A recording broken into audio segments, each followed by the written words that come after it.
Unhelpful Advice with Bobby, Kalina, and Stevie Weeby.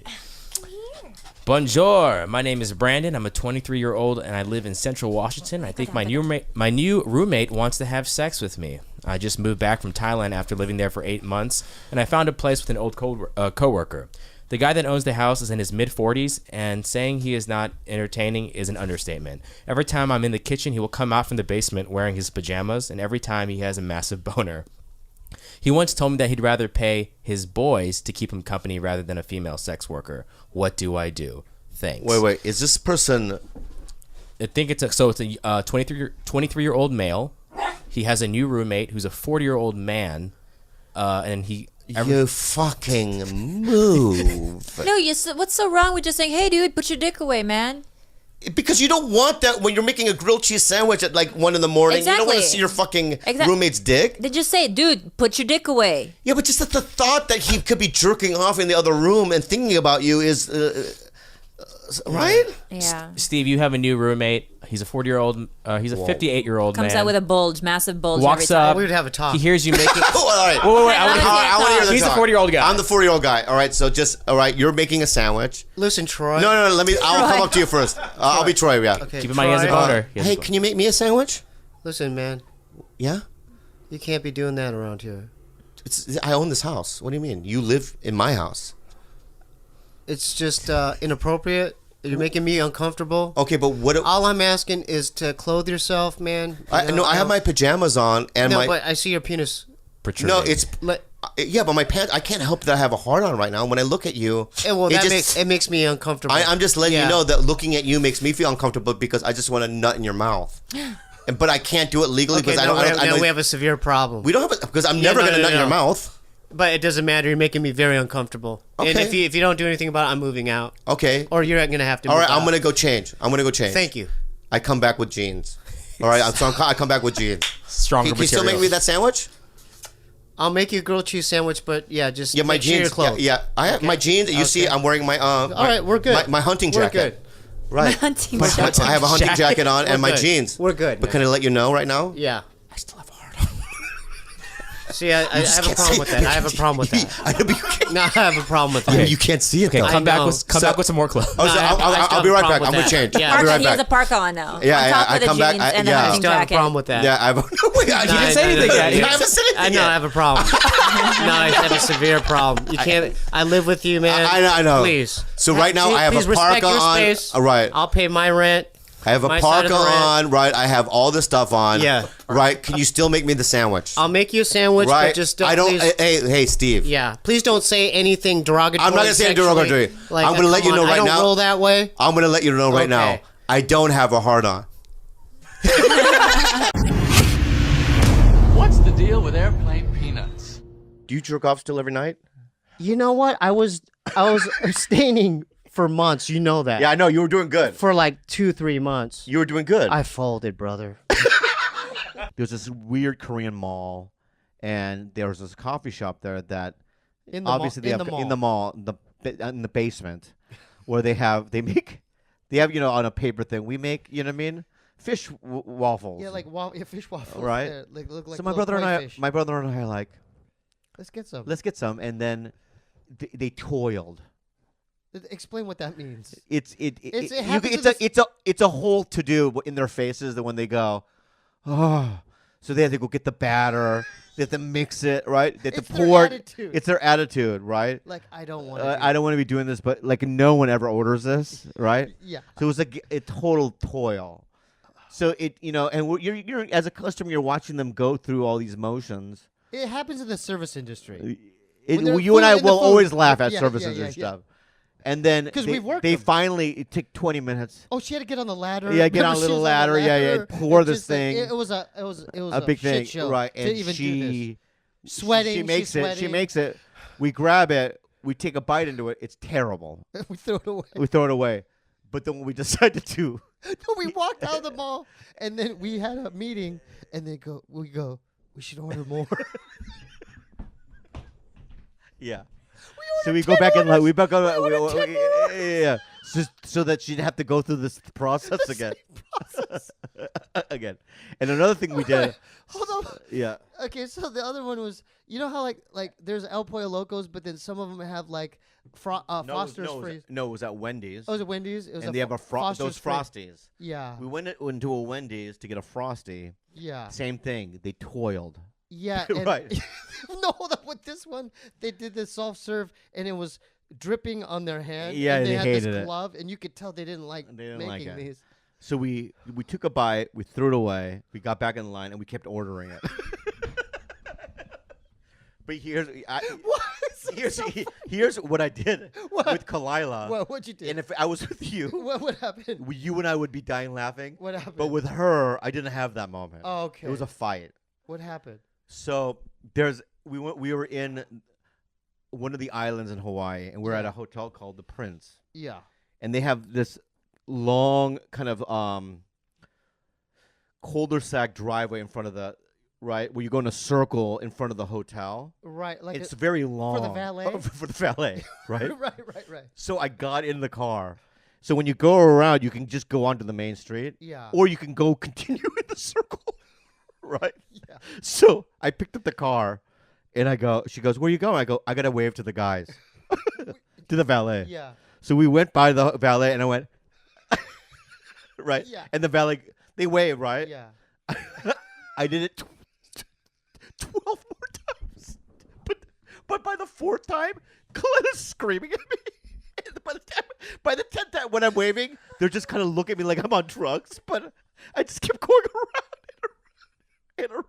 Why is that? But if you were with me, I would have done it 100 times. We would have been. We would have done it 100 We would have done it 100 times, and we would have been laughing so fucking hard. We fight the ridiculousness in behavior. It's so It's funny. so dude. funny to me. So other people don't think that's funny? No, but you and I find it to be ridiculously funny. And they watch Bad Friends, and they were actually there to see Tim Dillon. So I go, oh, you like Tim too? She, yeah, can I take we take photos? I go, yeah. To the I know, but it was core, fun. what you just did. I know, but Why did you do that? can I just say this though? Wow. This was what you were warning me about, Steve. What? That hurt me so. I'm so. Well, just let it go. Pain Let it go. is just running through my Are veins, you my angry? friend. Are you angry? Oh, just so sad. Guess what? Guess what though? So sad. Guess what though? What? After this, if you guys want, I'll take you to dinner. Really? You know what he also does? I've noticed in San Diego. I mean, when we were in Phoenix, when I go, hey, I'll go call Del Taco, see if they're open. Yeah. And when he calls people, he goes like this. Hey, he changes his voice. I don't know why I do. Yeah. Hey, are you guys still open? Yeah? Okay, cool. Thank you. They're not going to know who you are. Why does it matter? I know, but why does he do that? I don't know. It's a weird Four thing. times I'd have him call it's it. so weird. I don't know why and I I'd do that. make him It's call weird. places Just to hear it. Just to hear him. Hi, excuse me. Why do you do that? That's for a future thing. Yeah, it's fucking I have to crazy. examine it. I don't know why I do that. It's, Wow, it's, you're self-conscious. Yeah. It's weird. It's weird. It's really weird. Say that again, George. You say it. STEEEBE. Spell your name. Oh,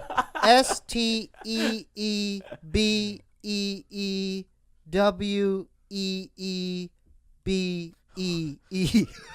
But next time, pick a longer handle. Why did you do that? Pick the longest handle possible, please. Why do you think it's so difficult Jesus. for people? You could even say your own show name. Yeah. Stevie Weeby. The Stevie Weeby Show. STEEEB. I went there with Spade and Tim Dillon. Yeah.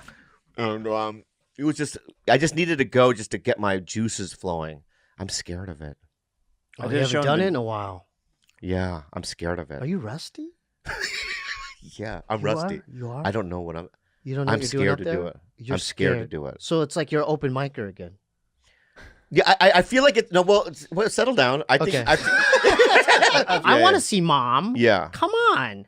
Oh, you do? Yeah. Okay, because I text her every day. I do too. Every day. Well, 'cause she texts you first, right? Absolutely. She does these long. Oh, I love the sometimes it inspirational quotes. It's weird.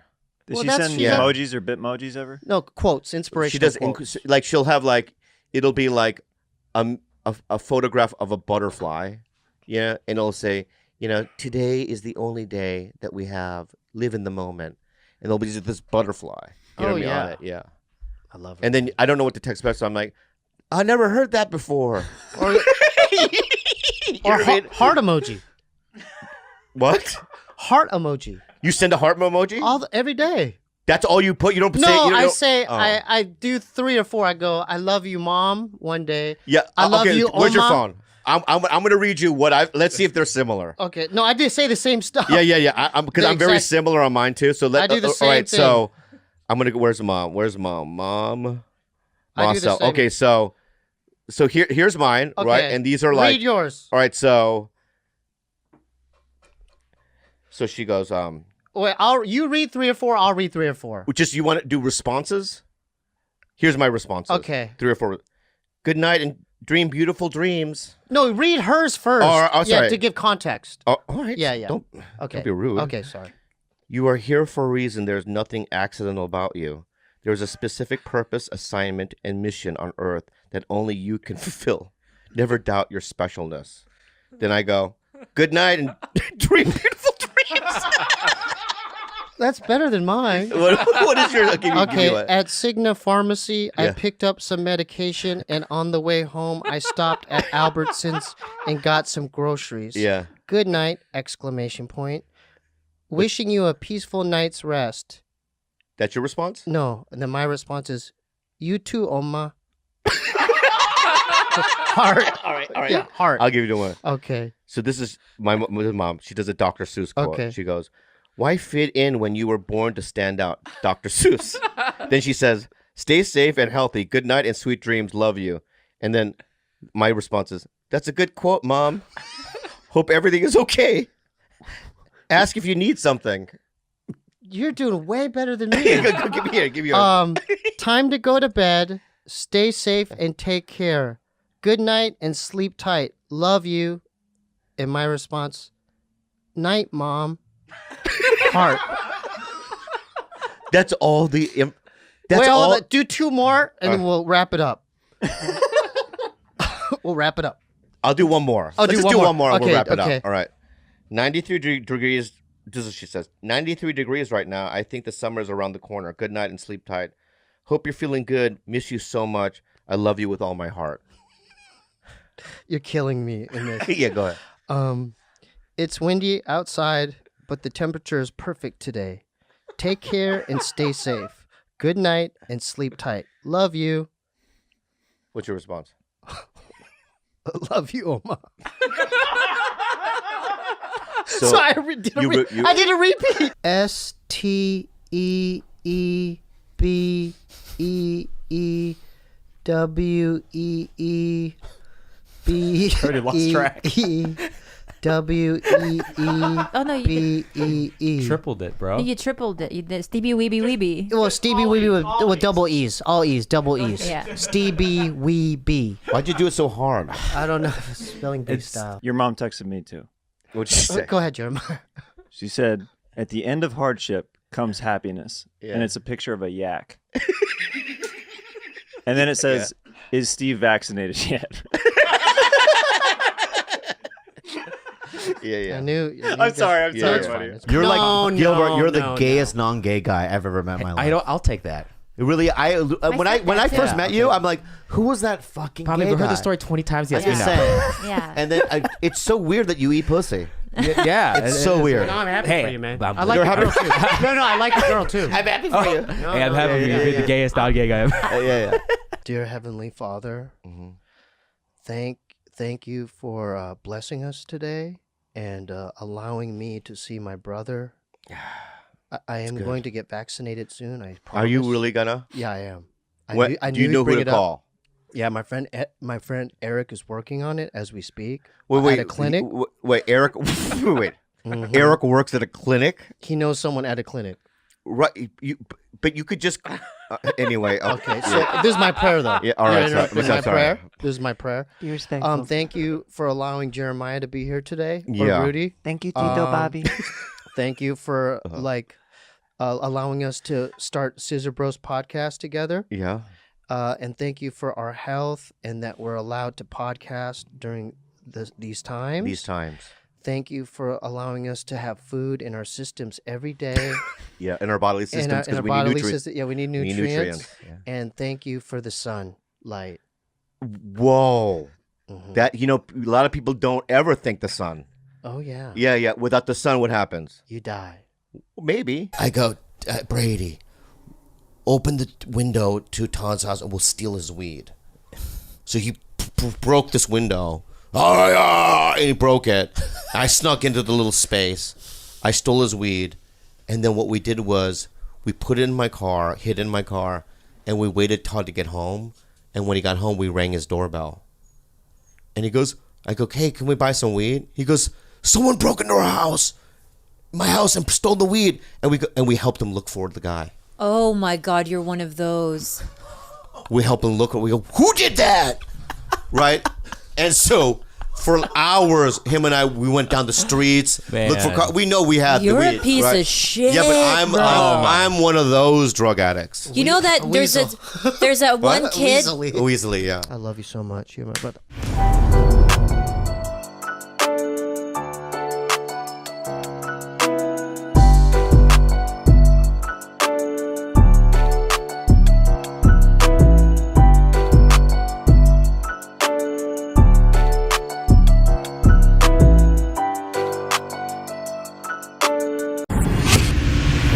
What's the deal with airplane peanuts? So I got in the car this morning at 8 in the morning, and Philadelphia Freedom was on by Elton John. And I started singing it. And my wife is looking at me like, when the fuck did you learn these lyrics? I go, Doug, this is 6th grade on Fridays. Mr. Levito will let me go up in front of the class at 1 o'clock, and I would sing Philadelphia Freedom. I'd lip sync it. And My Eyes Adored You by Frankie Valli and shit. I used to take motherfuckers deep with fucking Elton John. People don't remember Elton John. Every once in a while I get caught up in Elton John. I can't even go in the house. Country Comfort? A Funeral for a Friend. Last week something was on. Daniel, my friend. And there's 2 gay guys live across the street from me. But they're the fucking weirdest gay guys because they don't go out. They don't do nothing. They sit in that fucking house all day. I want to kick that door down and go, did anybody tell you you're fucking gay? Get out there. Dick is free. Sperm is free. You go to Santa Monica. You know what? Dick is free. Free. These 2 gay guys stay in the fucking, and they're not gay together. What? They're not together. They're roommates? Yeah, they're roommates, and they never fucking go out. Every once in a while in the daytime, they take a cruise. They're in front of the house feeding cats. So the other day I got out of the car, I was listening to Elton John, and I was blasting. I was stoned. And the weed and the music just connect as one. And I pulled up to the house, and they were like out there. And I opened up the window, and I go, nobody in this country remembers when Elton John used to sling dick like a motherfucker. And they just looked at me, looked at each other, went in the house. What is this fucking pipe? Holy shit. Somebody gave me that in Cleveland. That's the savage stuff. We only let them out for special occasions. This thing's amazing. Oh, my God. Do the people at home see this thing? Oh, that thing is fucking tremendous. I've jerked off everywhere. I have found a way. Like, there's times you're sitting there, you're like, you know what? I got 10 minutes. Right? You never whacked off when you were in the trailer for Fear Factor. Oh, I whacked off. Fuck yeah. You never whacked off when you were editing? In an office? No. Why not? You're by yourself. You ever whack off driving? Fuck yeah. I've not fully, but I've gotten horned up. But I've never. I can't imagine coming on in the I car. fucking whacked Have you off. really? Yeah, fuck yeah. You look for an old McDonald's bag, you wipe that fucking sperm on it. I get nervous when I sneeze when I'm driving. Throw in the back seat. That thing turns green in 3 fucking days. I only whacked off once while driving, and I remember after I jerked off while I was driving, I was like, great. Now I jerk off in the car too. I was thinking I was going to do this all the time, and for whatever reason, I only did it once. One fucking time. I think I did it one time, and it was when I was driving limos. limos. I just lifted up my shirt, shot one all over my stomach, put the shirt down, patted it down, like went about my merry way. You see what I'm saying? Coming back from New Hampshire. I was talking to somebody today who had to get fertility testing, and I'm surprised more people don't miss the cup, just get into it and forget about the cup. It was really weird. He was telling me they had an Apple TV full of porn, and mostly a lot of transvestite stuff. And he said a lot of transvestite stuff. A lot of transvestite stuff. How would he know how much transvestite stuff they had? He looked through. Let's see what we got here. Yeah. Well, this one's not doing it for me. He said there wasn't a lot of girl on girl. That's what he was surprised about. He said it was mostly Regular, like big boobs, or gay and transvestite? Big boobs or gay and transvestite. Wow. I wonder what their business. Where was this? What part In LA, I don't know where he went. But it was. I almost got tricked tonight by a transgender person. I was in Subway before because I know this edible is going to kill me. This man, I guess, came in, but I couldn't tell from behind. Had the best ass I've probably ever seen on anything. But then I heard jeans and a t-shirt, white t-shirt, jeans and a jacket. I didn't see the shirt. No, when I went to but get blonde gas. hair. Yeah, I saw her walking up and down. Yeah, she's a hooker. She has but I heard it in her voice. I was like, oh, that's not a girl. And then she turned around. I was like, oh, that's really not a girl. But I can't I got tricked. Like, have you ever been tricked? No, you got tricked if you sucked his dick. That's how you got tricked. You didn't get tricked. But you just saw her and said, let me get my shit together before she hypnotizes me. You know, slave labor, people don't give a fuck when it comes to Apple. They just don't give a fuck. They really don't give a fuck who killed, who died. You know, people stop giving diamonds because somebody suffered. Tons of people suffer with those fucking iPhones. Nobody gives a fuck. No. Every time I walk to a different city and I walk in that mall and that Apple store, it's packed, Jack. At whatever time you walk past the fucking mall today, that Apple store, they're fucking just those registers are ringing. Yeah. How I haven't heard of somebody going into an Apple store with 20 guns, like Kim Kardashian style, is behind me, beside me. If I was 22 today, like as crazy as I was, I'd be taking down those Apple stores. I don't think anyone needs the cash. You don't need the cash. I'd take all that fucking merch within 8 minutes. I'd get it down to the guys like in Heat. Get down to a stopwatch. Everybody down. Nobody wants to get hurt. I don't want to shoot nobody's fucking latte. You know what I'm saying? I don't want to shoot nobody's kale salad. Everybody down. That's so fun. You take their iPhones. You take all the iPhones in stock. Somebody should be doing this shit. Nobody's doing this shit. Everybody's scared to pieces. And then when I was 21, I said, fuck New York.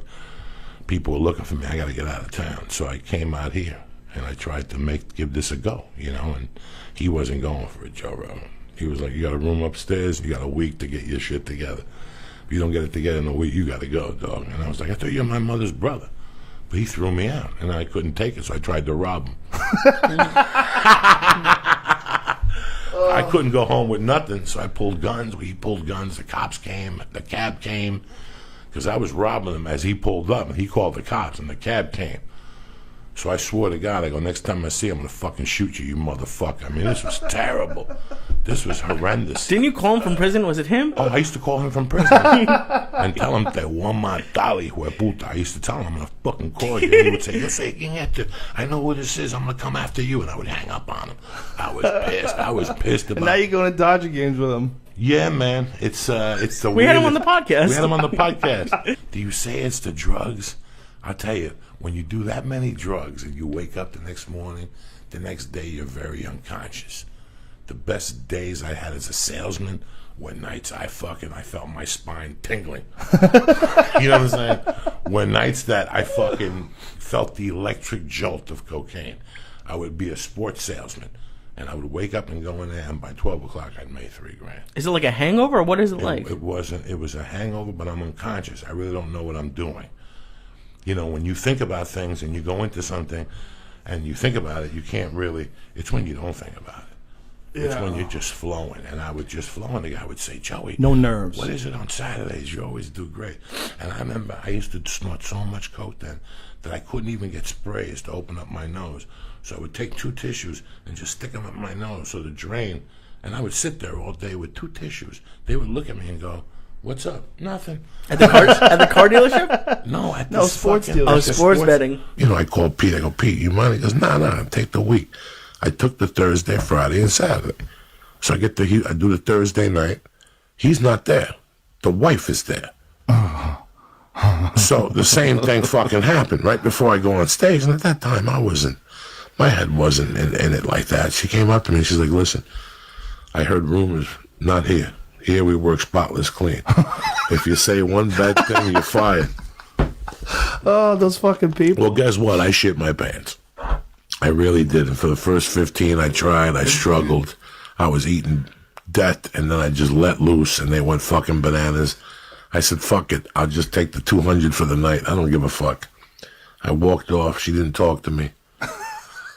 The next night I came in, the husband was there. I pulled him aside. I go, she didn't fucking know. She goes, I explained to her last night what happened. I'm sorry. Danny, that was his name. I'm sorry, blah, blah, blah, blah. I go up there, and it was one of those clubs where right here is the stage, and people actually take their drinks, and they're looking at you like this. Mm-hmm. And 20 minutes into my fucking show, I'm looking at this couple, and I'm looking at her, and she's fucked up, Joe Rogan. She's fucked up. And I'm like, oh, Jesus Christ. And finally, I keep checking out like every 8 minutes, and she's getting deeper and deeper. She's closing one eye. Once they close the one eye, they're fucked up. And finally, I'll go like this. And she covers her mouth. No. And the puke. No. The puke starts shooting out everybody sideways. Like a fucking, what's that thing the kids play in? Like a sprinkler, but just awkward chunks. And then she just let it all out. And she sat there for 5 minutes puking all over herself. Bro, nobody paid. Everybody got up like somebody was shooting. You thought terrorists were shooting in the club. Everybody got up and started running for the fucking door. They had to stop people. She had a puddle of barf around her. The boyfriend left her there. The boyfriend just got up and walked out like he didn't know nothing. Here's 100. I don't know nothing. You didn't see me with me. Give me back my credit card. And I never went back there again. Once somebody pukes on stage, I can't hang out with you no more. When I was going at kettlebell gym, like really like the fucking deadlifts and shit, I had dick for days. Like I could jerk off, give somebody a stabbing, and at 2 have to bang one out again standing up. That's the worst. You gotta bang one out standing up in your bathroom, hiding against the door and shit. Yeah, there's something pathetic about jerking off standing up. I haven't done that in a long time. Oh, that's a disgusting way when you have to bang one out in the shower and then you lay. I like hotels because you lay down on your back and it just comes on you like a fountain. You don't give a fuck. It's your own cum. My married friend, since he has to do it into the toilet, like he does it on his iPhone in his bathroom because of his girlfriend. Oh, my yeah, God. he should be shot and hung. And it's brutal. You do comedy at a ping pong table. But Did you do the one in Poughkeepsie? I did the one in Poughkeepsie. I did that one a couple of times. That's in a ballroom, Lee. Yeah. And it's next to a gas station. That's as good as it gets, dog. And they put you in the downstairs room, and when I tell you it's fucking freezing, it's fucking freezing. They got one diner in the lobby, and it's the worst food you've ever eaten in your life. Even if they give you the 30% off, you'd rather fucking starve to death. That's how bad that place is. And you're stuck up there for 2 fucking nights next to a gas station. That's it. I worked up there with Tony V. Do you know Tony V? Fuck yeah. I worked up there with Tony V. I was the middle. He was the headliner. And some lady kept flashing the light while I was on stage. I was supposed to do like, I don't know, 20, 25 minutes, something like that. And at like 10 or 15, she's flashing the light. And I ignored it. I just did my set. I got off stage. And she goes, okay, I don't know if you know how we do it here, but you can't do that language at this club. And I remember saying, like, what are you talking about? Like, I was laughing because I was already moved to New York. I was already getting work. I already had Sussman as a manager. I was like, what? And she was like, you're going to have to change your act to work. I go, no, I'm not. I go, what are you, the manager here? I go, I got booked here. I got booked here by the owner of the club. I go, I'm going to do my act. They know what my act is. I go, you don't like it? So you want me to change? And like, she looked at me and, like she didn't expect that. And I just raised my eyebrows and I just walked away. And I just finished out the weekend, and she never spoke a fucking word to me again. She didn't say hi. She didn't look at me. Isn't that great when you have to fucking... Every once in a while, you got to drop a bomb on a motherfucker. But they'll just look at you like, what? She was talking to me like she was the manager at Wendy's, and I was the fry boy. She was like, I don't know if you know how this works here. Like, she's like the lady that takes the tickets. You know how the clubs, they're all in a hotel, Like, Bananas was in a hotel, right? Yeah, both of them. So she just decided she didn't like my act, because I talked about sex. So she's just decided that I was going to have to change my act. I don't know. I'll never forget her face. I don't know if you know how we do it here, but you can't do with that language here. Oh, fuck you. Nice. The word is ejaculating would fuck everything that moves. Female or male? Male. Oh. No, female. No, female. When I was a kid, I remember waking up, and that motherfucker had an exercise show at 9 a.m. with the suit. Oh, yeah. He had the suit, so you never know. I don't know. Jumpsuit. The little fucking jumpsuits. No, he would, he was eating healthy before everybody. He was working out like deep into his 60s and 70s. He was doing stunts. Or like for his 60th birthday, he towed like 60 boats behind him, like swimming. He did a bunch of really crazy shit like that. Like he was in incredible fitness, incredible shape.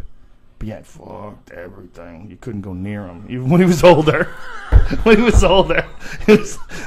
makes sense. I mean, why would he be so motivated to have such a great body, like deep into his 50s and 60s? Dog, if you work out that much, you know you're fucking horny as fuck. Yeah, your testosterone's flying. When you throw metal around and shit, and push-ups and pull-ups, you jacks. got dick for 3 or 4 people that day. You really do.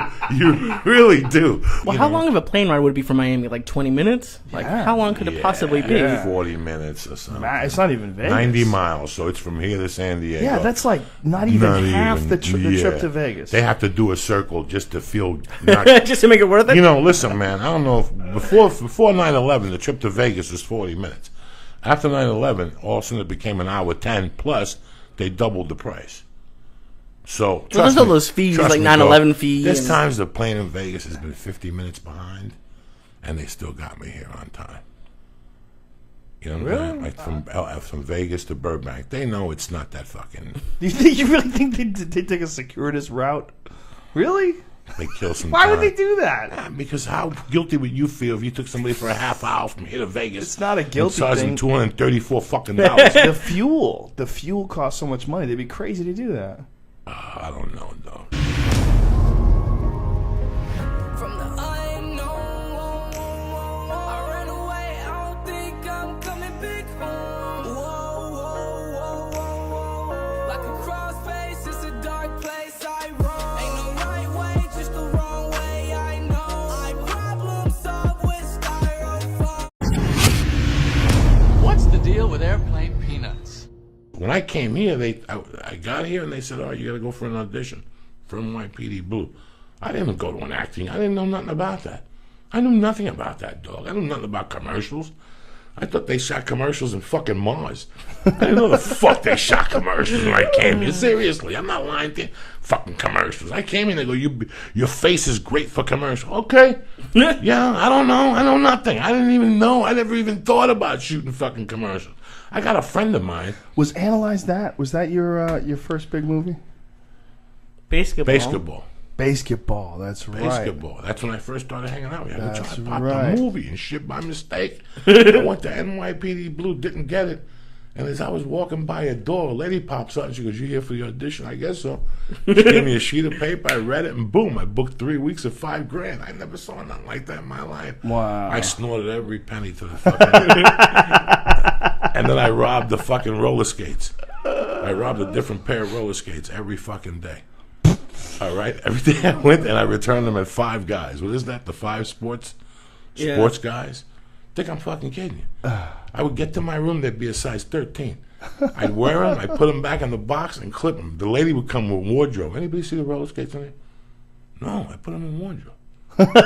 Okay. Every day for 3 weeks? Every day. I come back again, size 13s, and they started giving me size 12. We don't know what happened to all the 13s. Me neither. What the fuck? What the fuck's going on here? Then they ran out of 12s. They went down to 11s. You had to put an 11 on? I was coming home with Band-Aids, but I didn't give a fuck. They're $140 a pop plus tax when I return them. And they were same every day, the same sporting guys. Every day. How you doing? What happened? Your grandma gave you this for... How'd you know? All right, what do you want, cash or check? Let me get some cash. I had to stop and get gas. By the time I quit, by the time I stopped shooting, I was down to like a size 8.5. Dude, I've heard of a lot of people go to Mexico to get shit done. No, they have to. There's a lot of stem cell stuff down there. A lot of stem cell cancer. They fucking cure you down there. Ping, really? Ping, bang, boom. Whoa. I know a guy who did one of those things. What do you do that? GoFundMe? He got 50 G's. He went to Mexico. Really? 6 months, he's healed. This guy used to work downtown, take a bus to North Hollywood, get off, and drive his bike up north a few fucking miles on this railroad track right here. Do you have to work? To Woodland Hills, yeah. He was in good shape, and he got that asshole cancer. Ooh. Bike seats. No way. No, the bikes he wore his asshole? It's a joke. It might be. Who knows why Lance Armstrong got it? He got that thing, and Lance Armstrong got it because he was shooting heavy-duty DDT. That dude was even doing antifreeze when he rode his bike in the wintertime. Fuck him. He lost a nut, dog. Yeah, I know. I thought about that one night, high as fuck. I had friends that shot coke. I had friends that went on endless cycles, and they're still cooking. They got their hair. They look good. They got teeth. Fucking his nut blasted off. I have a friend who did, I told you, did blow, and his mother would shoot him with the steroid at the same time. He's still alive and kicking, living in a $500,000 house in Pennsylvania. And Lance Armstrong blew a fucking nut. Please stop saying that. Well, he got cancer. Sure. How do you think he got cancer there? Well, Duncan got it too. Yeah, Duncan got the same cancer. Duncan got it from reading all that Buddhist shit. That shit gets you after a while. You know what I'm saying? Especially when you're from the South. You can't be reading that Buddhist shit. And this one guy was like the most scary. He wouldn't play anybody unless he had just everything locked down. But he would play like regular people would come in off the street. He would try to get like he looked like he was out of shape. He looked like a degenerate. He looked like he was falling apart. But he was a super fucking creepy pervert, and he would pay old ladies, like old homeless ladies, to jerk off in their face. He would give them like $5 or $10, and you know, like the lady he was talking about, like she was saying, "I'm a grandmother. I can't believe you're doing this." He'd go, "Shut up," and he'd come in her face, and she's an old homeless lady, and I go, "You're jerking off in an old homeless lady's face." He's like, "I love it. I love it." That and sounds she's like crying. fun. It really He does. was That's like saying fucking she was crazy. crying while he was coming on her face. "I'm a grandmother," and he's Listen, they all cry in the bathroom and they're washing that fucking goo off their face. They all cry in the She's like a fucking 65, 70-year-old lady, and he's jerking off in her face, and she's homeless. A 65-year-old homeless lady, and he's coming in her face for $5. You think about it. When somebody just comes in your face and you're in the bathroom washing it up, what are you thinking about your life? Like, he really loves me? I mean, what the fuck are you thinking Well, about? some girls like it. Yeah, no some shit. girls like it when you come in their face. Are you high enough that you could actually type? I mean, yeah, are you he's all right. sober? I don't do even this know how every you day. could see. I have no idea. He's a Look at his soldier of eyes. death. He's a soldier I mean, while of he's death. typing, I'm like, there's no way that guy can see that screen. He's a soldier of death. He's bro. We got him trained just in case ISIS takes over with THC. His levels are high, and he can make it. What do you got there? Put it up on the screen. Okay, well, It's too high. I can do it. I didn't know you wanted to read about the No, I want you to fucking read. I want you to read it to me. I got invited to this wedding. I think I told you I got invited to this wedding. Usually I won't fucking go to a wedding, but it was in town, and I don't go, and it'd be a nice date night for the wife. And we get to the wedding, and the people are like, "Oh my God, we're so happy you made it. We put you in the celebrity table." And I'm like, "I'm not sitting." What? And I go, "I'm not sitting on no celebrity table." And I walked all the way to the back, and I sat there. You know me, dog. Celebrity. Who else was at the celebrity table? Fucking Gwen Stefani and her fucking husband, and the black dude from Rocky. Apollo Creed? Apollo Creed. And Carl Weathers? Carl Weathers, and, you know, just a bunch of other people. Black like dude from mid-level. Rocky? Yeah, the black dude from Mid-level Rocky. celebrities? Yeah, like just, you know. Gwen Stefani's pretty big. Yeah, this That's is before she got pregnant. Like, this is about 2 years ago, maybe. She was huge. Was she huge? Yeah, Black Eyed Peas, right? No. That's Fergie. No doubt. That's Fergie. Oh, no doubt. Yeah, No doubt. But no, it was just really weird that word right there. No.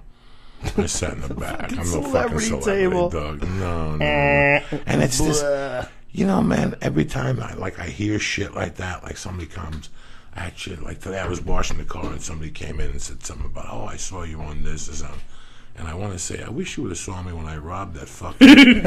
I really do, Joe Rogan. I go, I wish you would have saw me when I robbed the fucking the change thing for blind kids from a Carvel one day because I was short $4 for a fucking 20 sack of weed. You know what I'm saying? Like I went into a Carvel because I knew they always had like fives and shit. So I bought like the baseball cup with the ice cream in it. They give you like the Kansas City Royals, you get pissed off. And I stole the fucking can with the goods. You know, and that's what I think about. What happened was Foxconn. That's over in China, right? Yeah, that's where they make the phones. But that's they have the place that has Americans the there? nets. Oh, okay. That's the place that has the nets keep people from jumping off the roof. Do you know about that place? Yeah, but how many people actually jumped? Enough that they made nets. It wasn't just one guy. And here's the weird thing. If you really think about it, yeah, I got up on stage when I got locked up. But right before I got locked up, I left Hollister, Lincoln Mercury, and Boulder. Hollister, Chrysler, Plymouth, Jeep.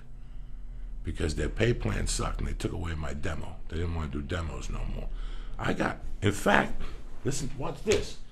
The kid I kidnapped called me tonight to say hello. He left me a message and shit right there. Look at the envelope. Top message and shit. The kid I kidnapped tonight to say hello. See what happens when you apologize? That's hilarious. People call you. But before I kidnapped this dude, I went to that Subaru dealership. Before I kidnapped the dude, I went to the Subaru dealership.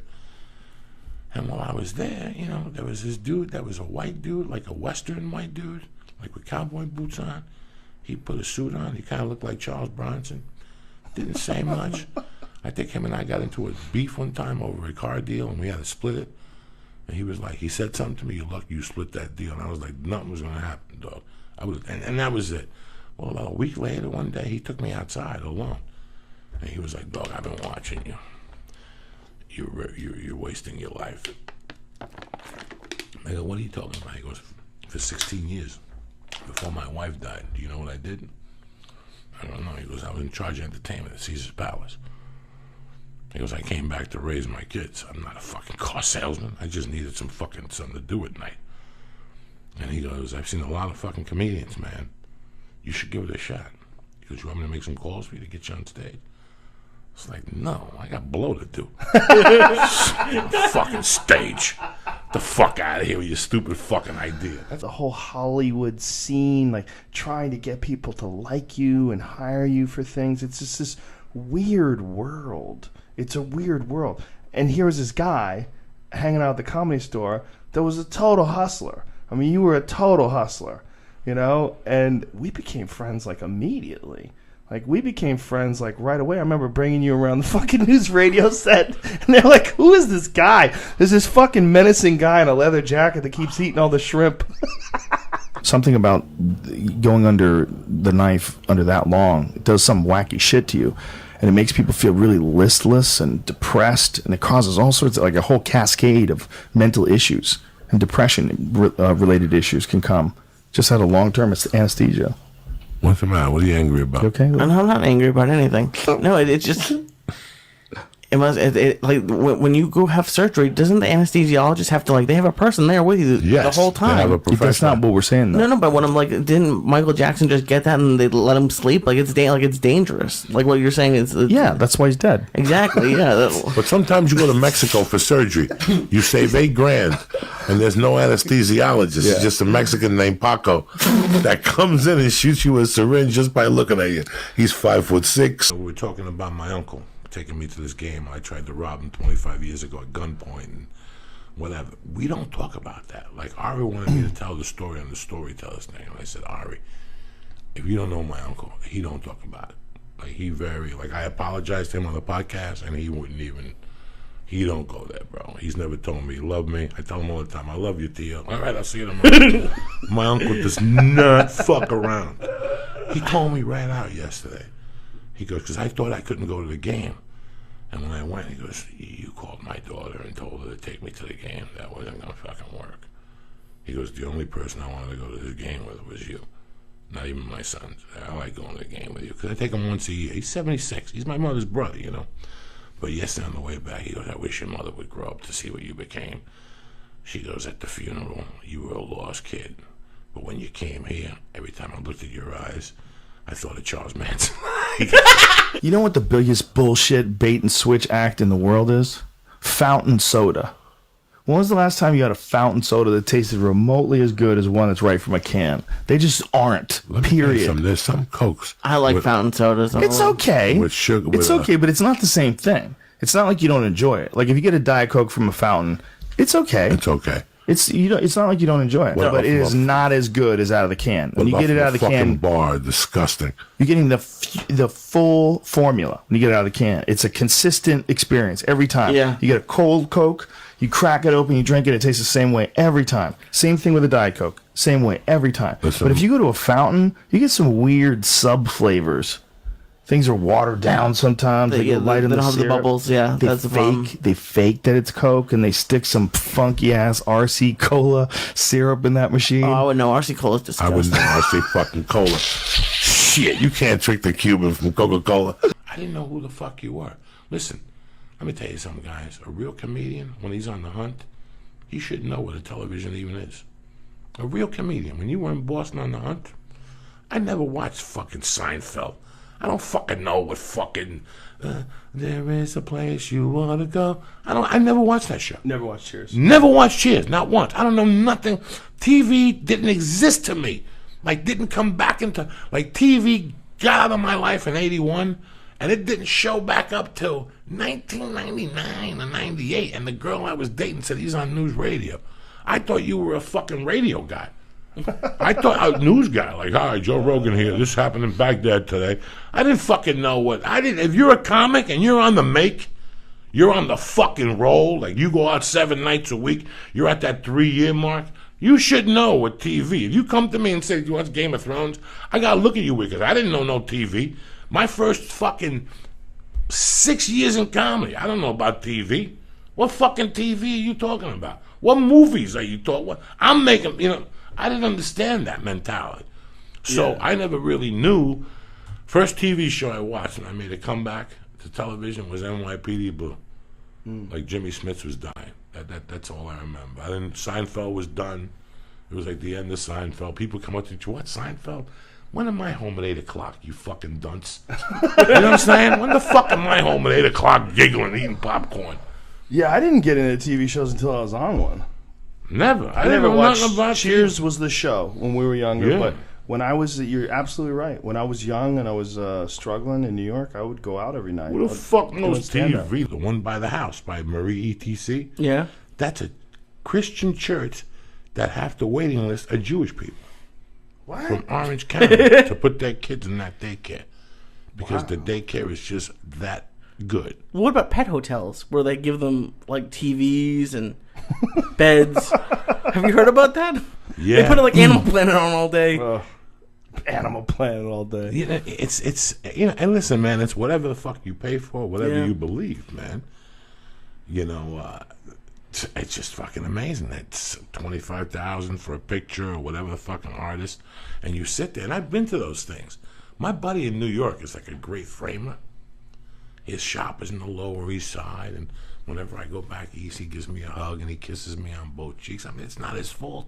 You know what I'm saying? That's what he does for a living. I just kick guys in the balls all the time accidentally. There's those fucking guys that do the art and they burn the picture because it just meant my closure. And you're sitting there going, you got to get your shit together, guy. It's fucking all over for you, It's The art world is filled with a lot of pretentiousness.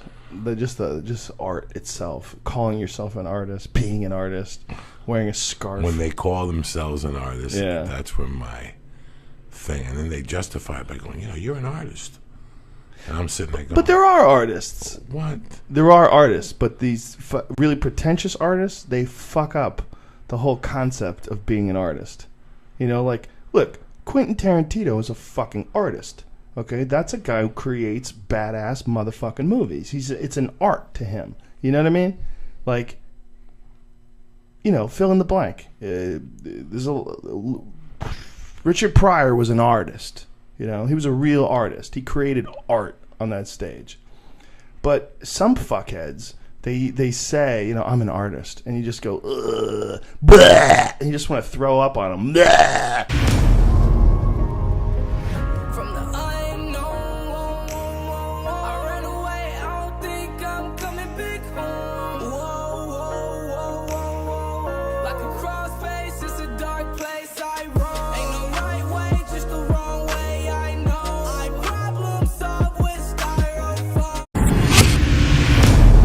Deal with airplane peanuts. I dated a stripper. She brought it out of you? She was a filthy animal. She brought it out of you. And she would make me spend we could do a gig, get like $400. Yeah. She'd take me to the $400 and she'd dump me. Then we'd get into a fight and I'd get thrown out into the street with $18 after I just bought groceries at the house. I'm like, and I would take like the prime beef with me, like walk down the street. I'd take the Leave the sodas clothes, you're bringing the food. I would take the fruit, just give it to a homeless person. The last time we You're not fought, going to have this, bitch. the last time her and I fought was in L.A. And she was spraying me with mace, and I was throwing like a prime rib at her. Yeah. We fought on the street next to Vista, in between Santa Monica Boulevard and Sunset in 1990. She hit you with mace? I didn't know she hit you with mace. She was shooting me with mace, and I was blocking it with the meat and swinging at her with the fucking meat. We're swinging at each other. And after that, we're like, listen, man, once you shoot mace at your boyfriend and he hits you with mace, it's time to really break up. Yeah. And we broke up, and today we're great friends. I love stand-up more than anything, so I don't mind, grinding as hard as I like. Tomorrow I'm gonna take a flight at midnight to New York. I land at 9 a.m. I'll do 2 podcasts, and then I hop on a flight to Russia. You know what I mean? Like, a lot of people just won't do that. A lot of people will be like, I'm gonna be tired, so I'll just subtract tired. I'll subtract a lot of shit that's fucked up. Like I haven't seen a lot of my friends' kids. It fucking sucks. But like, there's certain things you gotta sacrifice if you want to be great at things. You didn't get put on this planet to look at kids anyway. You're gonna look at your own kid when you have your own That's kid. for Epstein. You could be the funniest guy in the world. It's a but game, if you're not dog. selling the ticket, it's a game. They're not gonna talk. Boom. To you. It's simple as that. And I didn't know that either. When I got here in '98, I'm like, no, I'm killing up at the store. Because we think it's about What the killing. fuck is It going ain't on? about It's killing. not about killing. That killing shit is for you and me. It's not about killing. It's not for them. That's a personal thing that Yeah. you want to do on your own. That's it. I want to go give them everything the fuck I got. Mhm. But there's people I see on TV. I was watching some Disney Channel with my daughter. And I had to go to the ice house that night. And it was some fucking challenge of the network kids or something. Mhm. And one of the hosts was an ex-comic that I knew from years ago. And I watched that show and I felt so bad for him. Mhm. Like, he's like, isn't that great? Yeah. That's what I'm going to do. Be at Universal with some fucking mook next to me. Being an announcer at the Special Olympics for kids. I'd rather be at the Funny Bone in Columbus fucking slinging dick up on stage, rocking it. You know what I'm saying? You know, this weekend, if you're a comic and you're on Labor Day, I applaud you if you took the week, but ain't nobody going to come, especially on the East Coast. They're all grilling outside, fucking waiting for Hurricane Donny Osmond, whatever it's fucking name. You know, there's certain weeks that we don't have the time. You know, there's no reason for me to work Father's Day, Mother's Day, Easter. I got a family. Also, if you don't have a life, you don't have comedy. You don't have comedy. Yes. Like, you could tell the motherfuckers that don't have a life because the bit's got no soul. It's like, I don't know. Like, I imagine even having a daughter, that changes your comedy. It's like you got more soul. Your soul expanded. Listen, the first 10 years of comedy, I had nothing. I had no responsibility. And the comedy reflects it, right? I had a pager. I had a fucking car that had no bumper, no insurance, no brakes. But the love of comedy overrode everything. Sure, It usually does. It overrides everything, you know. But the comedy itself needs life, man. Like, even like getting in a relationship, getting out of a relationship, like, you could tell when like a comic has just experienced something because there's something for them to fucking chew on. And then you could tell the guys who, like, you know, they just don't have anything. So they can write really clever jokes, but there's nothing behind it. There's no passion. Like, I would rather hear you rant about a horrible Uber ride than hear some guy's clever Uber joke. And he could have more punchlines in his joke, but I know you felt that way about the Uber ride. I know you really felt these fucking things about the guy in the front seat and he didn't move the passenger seat back so you couldn't fit, like, whatever the fuck that is. And he was talking on the phone in Arabic, and I kept thinking he was talking to me. You ever go on those Ubers? And you're like, what? And they're like, I'm talking about that. And they're like, who the fuck are you talking to? You haven't shut the fuck up since the airport. Who the fuck are you talking? Who the fuck? An hour you're on the phone. Who wants to talk to somebody when they're on the phone for an hour? It's like black people. You ever see black people? They go to get pizza and they're on the phone with somebody. Still on a Bluetooth. I'm the type of motherfucker that get your pizza. Nah. Dog, let me get 2 slices, pepperoni. Yeah, I told that bitch. Yeah, let me get a great, you know, whatever the fuck they're eating. Then they have a conversation, and that person's still on the fucking phone. I'm like, hey, conduct your business. I gotta get off the phone. I ain't got time to listen to every fucking word you're saying. Get the fuck off the phone. It's like you said, there's really no excuses. You go out there, man. As whatever. Fucking Even do if you it, want to be a dude. drummer, whatever, but you have to stick with it. See, that's the problem. Yeah. People do something for 9 months. Oh, it didn't work out. Who gives a fuck? Stick with it. Do it for 18 months. Do it for, well, man, now I'm getting 50 hits. I'm like, okay, then do it for another 9 months. Man, you were right. I'm getting 90. Yo, it's crazy because people want to go from 0 to 1 million. Yeah, and it's like, or they want to go viral. They So drive bad. me crazy. Listen, Like- this video will go viral unless you got a dog who lights his asshole on fire. you got a chance of going viral like chlamydia. That's the only chance you got of going viral. I was disappointed for 2 minutes that I didn't hear back from Netflix. Yeah. Like, that's how disappointed I was. Yeah. Great company. They gave me a great opportunity. I don't know how to. A friend of mine had an expression growing up, and he used to always say, sometimes it's better to want than to have. When I got the call for the Degenerate special, I just agreed to it. I didn't think it out. Right. And it really pissed me off that I would be so careless at the age of 55. Right. I've been careless all my life, and I thought out every fucking move, you know. When I heard that it was being shot in a pool room, there was just so many things that weren't who I am. Right. But I didn't give a fuck. Right. I had my mouth open like one of those Michael Jackson accusers. I was going to Australia, and I was staying next to him. That's why I sympathize with those Michael Jackson accusers, because you wanted it. 1 minute you You're want it. excited. Yeah. You'll suck a dick on the way. Yeah. That's why Harvey Weinstein, in my world, he might go to rape. He might go to jail if he raped somebody. I want Harvey Weinstein to go to jail. Yeah. But unless you lived in L.A., you won't send Harvey Weinstein to go to jail. Yeah. Because people will. There's a woman out there that's 26 that's gorgeous, and she will get on her hands and knees and suck a 60-year-old cock that tastes like death. Tastes like death. I mean, I smell my dick sometimes, and it smells just fucking god-awful at 56. I can't imagine what woman would, suck a dick to get put in a movie. It will be done out here. Oh, because an Oscar-winning movie. It's a shortcut. It's a shortcut. Yeah. It's a shortcut.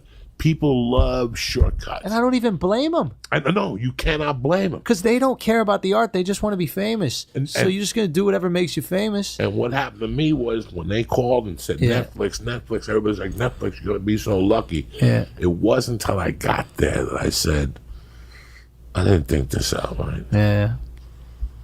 I didn't think this out right. And then I went on stage and had a bag of dicks. Yeah. And I was even more pissed off, Andrew. Because it's like, if I'm going to eat one, it's going to be on my terms. Yeah. If there's one thing that I maybe helped out with comedy is like ushered in the expectations of the viewer. The viewer is fine with a comedy club now. That's where all of us put our clips. And I think that's where, I maybe put out there in the world that that's where comedy should be seen. So now that it's okay to do in a comedy club, not a fucking Carnegie Hall. I can't stand that shit. Just put It the drives me fucking fucking cameras crazy. up.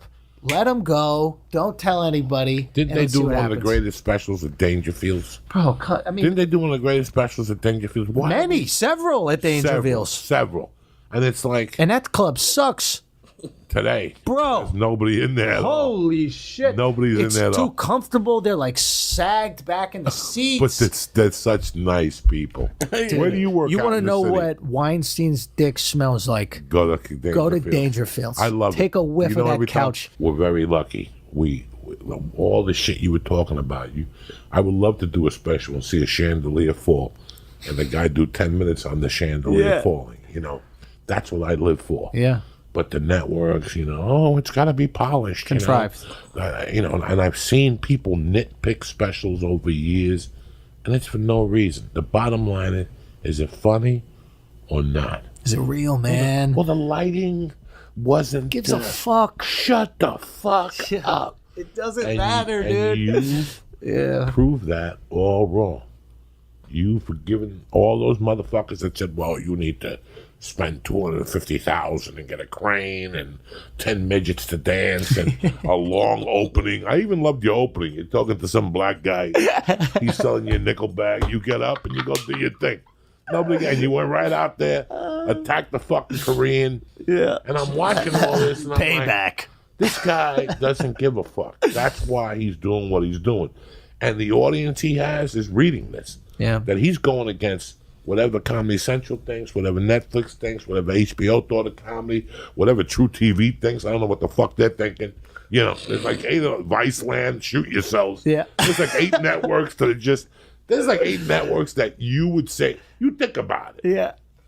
You really think about how many networks in your heart you would really want to go on. It's tough, man. In your heart that you would go, I really want to go over there.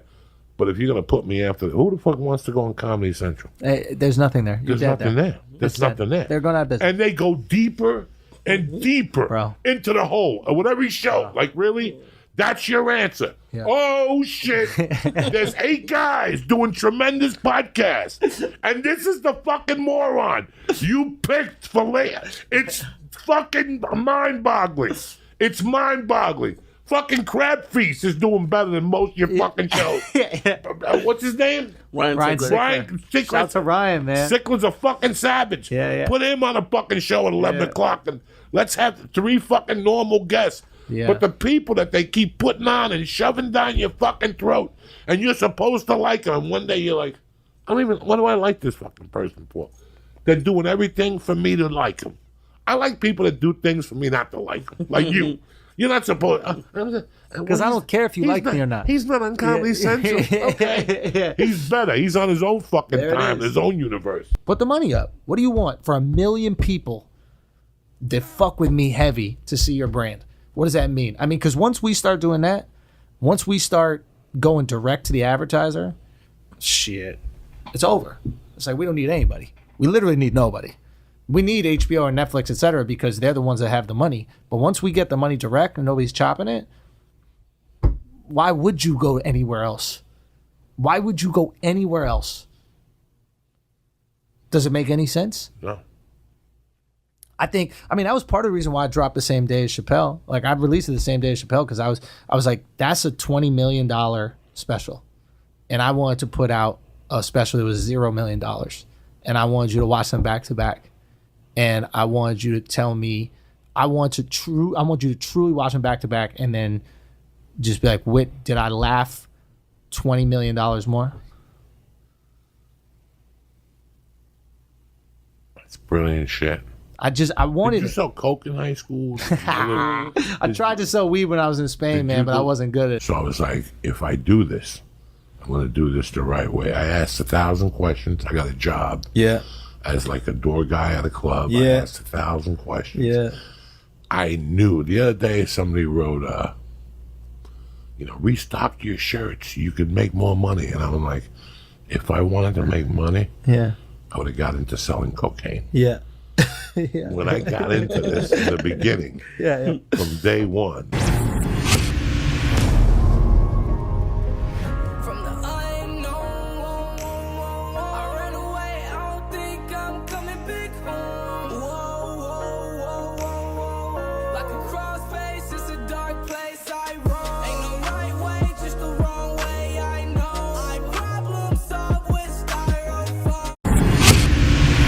What's the deal with airplane peanuts? I know how to get you rattled. Nobody can rattle you like me. I'll rattle your cage. Were you there that night where Joe Rogan, we went to the strip club? No. Oh, because Joe Rogan didn't talk to me for years after that.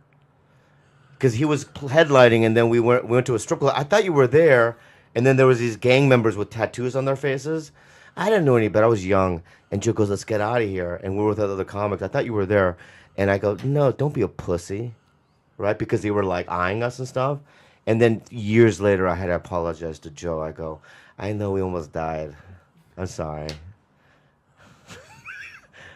All right, I feel funny. I got to get out of here, man. Why? What's I feel dizzy or something, man. No, you're not dizzy. I'm fine? Yeah. Have some water, Mike. It was Have just some- hot Yeah, I in here. drank it and nothing happened. Have some Red Bull. Nothing happened after the day. Have some Red Bull and some water. How's that? What? I earlier I said that I sucked a guy's dick. Did I say that? Yes, you did. Okay. That's okay. Nothing wrong with that. I feel like it's been weird ever since then. No, which was Listen, I don't fucking worse, judge the nobody dick for or asshole? What asshole? Like when you're just licking a girl's asshole. The dick for sure. I'm not gay, dude. Yeah, but I was thinking about it the other day. Have you ever sucked a dick? No. You've never? Nope. Not even once? No. You ever think about it? But I was thinking about it a couple last week. For girls, it just must be like just hard skin. Like that's all. Like it doesn't. What? Like it doesn't taste like anything. Like if you take a Exactly. shower. That's why you should try it. When does this air, by the way? This airs tomorrow. I'm going to be at Portland. Where? Helium. When? This weekend. Oh, shit! That's one of my favorite fucking clubs. I love that club, yeah. Let me tell you something. They used to have potato tots. Now, you know I hate ranch dressing, right? Yeah. But these motherfuckers took it to the next level. What they put in there? They put that scaramachi Korean sauce. What's that? Sriracha. Sriracha. It's not Korean. What is It's it? Chinese. Chinese. Yeah, yeah. Sriracha is Chinese? Yeah, man. Thank you very it's much. It's not called scaramachi. I'm very It's not sorry. Italian. Dog, I'm sorry. Scaramachi. No, I don't know. What's it called? Sriracha. Sriracha, and Yeah. it's Chinese. Yeah. When you text me your address the other day, Yeah. I'm not going to repeat it. Yeah. I go, I know this street. I just don't know where it is. And when I looked it up, I go, this is my old Coke dealer street. Whoa. He used to stay open till 2. So everything Wait, business hours? This is yeah. Yeah. He had business hours Oh, wow, he from had business 11 hours. to 2. And I, so 11 I was- p.m. to 2. It's 3 hours? 11 a.m. Oh, to wow. 2. That's long hours. He would Very get long. drunk from 4 to 7, so you couldn't call him. He never sell coke from 4 to 7. No. But his tip-top hour, and then he shortened my curfew till 1. If you don't have no cash, it's 1. Wow. If you got cash, it's 2. If you're fronting, you got till 1. I would leave La Jolla Comedy Store at 11:45. Yeah. And I would get right here by 1 in the morning. Whoa, whoa. I could do La Jolla in an hour and 15, an hour 20. I'd do 90 or 80 all the way to the border. Yeah. Where they ask you to stop for fruit. And from there to Irvine, I'd do 100. 100. 100. With no registration, no insurance, barely brake pads. That I just didn't give that brings up a fuck, story. Jack. I remember one time I was in my hotel room in San Diego, like by Tijuana, and it was like 2 p.m. I was sleeping in this hotel room, and I get a call, and they go, "Why are you at the table, Reed?"